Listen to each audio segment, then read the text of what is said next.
Hello to all our friends out there in YouTube land. It's your good buddy Philtastic here. Join with me is my son, who is gawking at fireworks. And you want to say hi? Hi. My beautiful wife. Welcome back to the channel. I meant to shoot this video much earlier today. It is 4th of July, 9:30 p.m. I was on dad duty for a good portion of the day. So here we are, but we're going to now talk about my picks for my top 10 favorite patriotic covers in my collection. This is a challenge that Steve the Voice White issued. That's right, a Canadian issued a challenge on 4th of July. What is the world coming to? Steve is a good guy, part of my quartet, and if you don't know what that means, then that means you have not been watching our ongoing discussions about Stephen King's Dark Tower series on Evil Mike's Evil's Comics channel, and you should do that. We're going to meet again next week. Is next week? Yeah, next week. Okay. So, again, these are my picks for 10 patriotic covers. I gave myself a few restrictions. Number one, no Captain America. I didn't want to make it too easy. In addition, I didn't want to include anybody who has an American flag as part of their costume. I felt like it was a cop-out. And again, these are just my rules. So that means you know Deathlock, no U.S. Soldier, Super Soldier. Remember the amalgam of Captain America and Superman. No Uncle Sam from Uncle Sam and the Freedom Fighters. Nothing like that. No, just to play it safe, no Iron Patriot either. That one I kind of went back and forth on. But the only restriction Steve had was you can't repeat the same character. So keeping those in mind, I think I did pretty well. Also, one little rule I gave myself too, I did not include anything I thought was offensive to anyone in the armed forces. Kind of like Clayton Crane's Carnage cover with him draped, with the flag draped around him. I tried not to do anything burnt or anything like that. These are just my picks. No particular order. So let's go on with it. Number one, from the series Wolverine Origins, issue number 2. Here is Logan, we see here, with the American flag painted on his face. This was covers done by Joe Quesada. If you don't know, this was kind of meant to be the bridge between the Wolverine origin stories that had just wrapped up and the present-day Wolverine, where he was kind of just figuring things out. Actually, I think this may have taken place after House of M, where Wolverine miraculously regained all of his memories. The series itself concentrated a lot on his relationship with Daken, his son. Like any other series that has its highs and lows, I think that they had really kind of wasted too much time on Romulus, who was meant to be the big bad behind Wolverine and Sabretooth, but really never went anywhere. So again, this is my pick, Wolverine Origins, issue number 2. Honey, what do you think of this cover?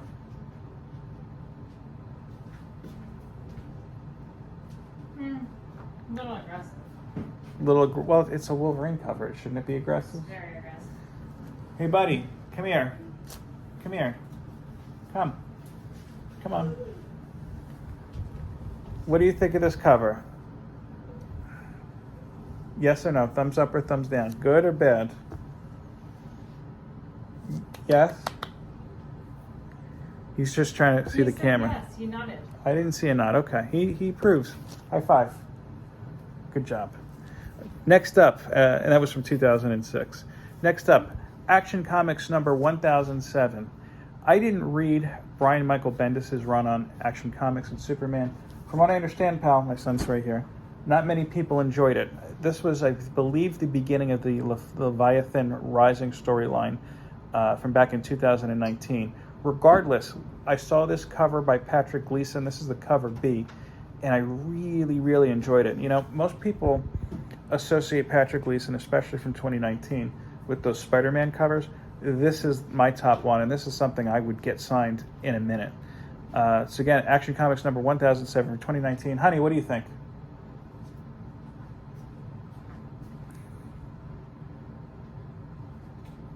It's a different style than I'm used to. I like it. It is a bit abstract, but it really works quite well. What are your thoughts? Do you like it? Yes or no? No? Okay. Everybody's a critic. Speaking of Spider-Man, next we have Ultimate Spider-Man number 28.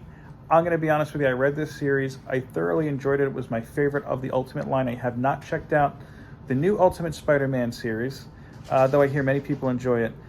This is from the year 2000 with Mark Bagley on the art. Honey, what are your thoughts on this cover? Again, Patriotic Spider-Man cover. That one I like. She likes it. What do you think, pal? Do you like this one? I think that's a yes. Okay. Moving right along. Undiscovered Country is a series I have a love-hate relationship with. It's definitely a very well thought out series, let's say. It has been dragging, and I keep saying it's almost over. They, I think, keep just extending it.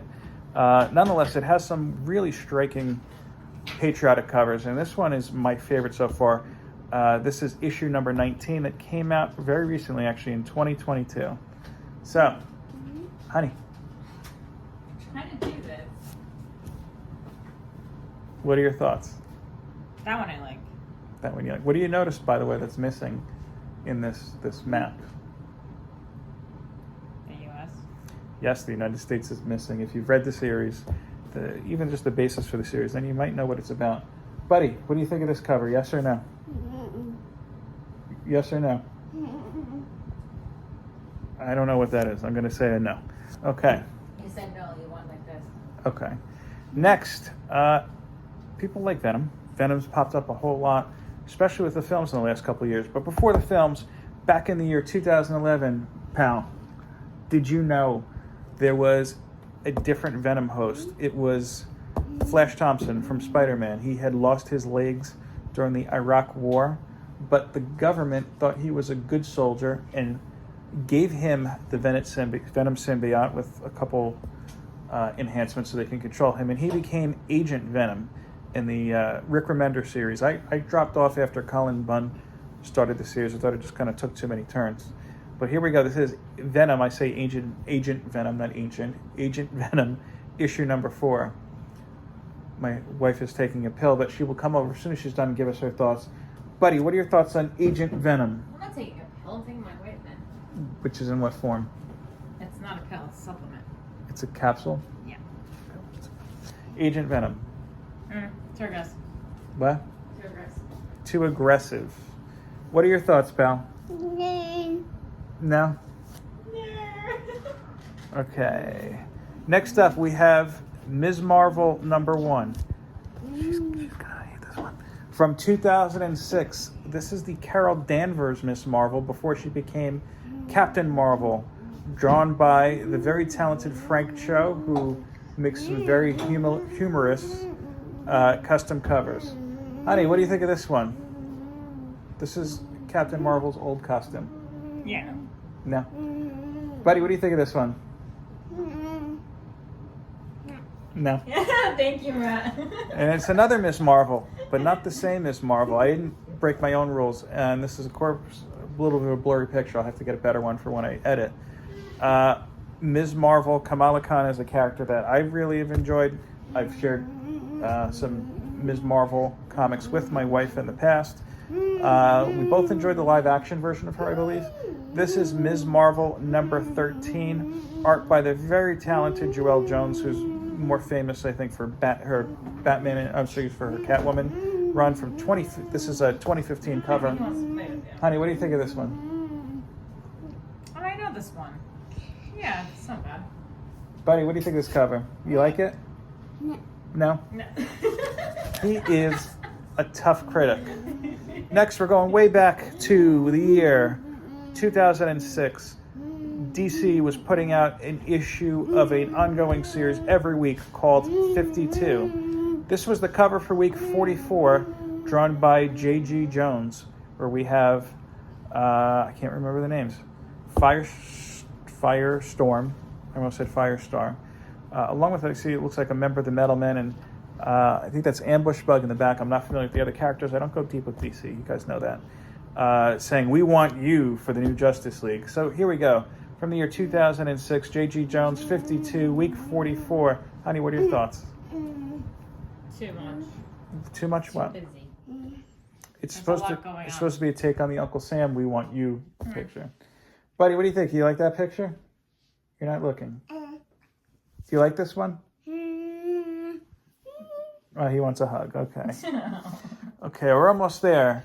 Next, we go back to the year 2010. Batman, I don't know if you know about this, honey, That's another one.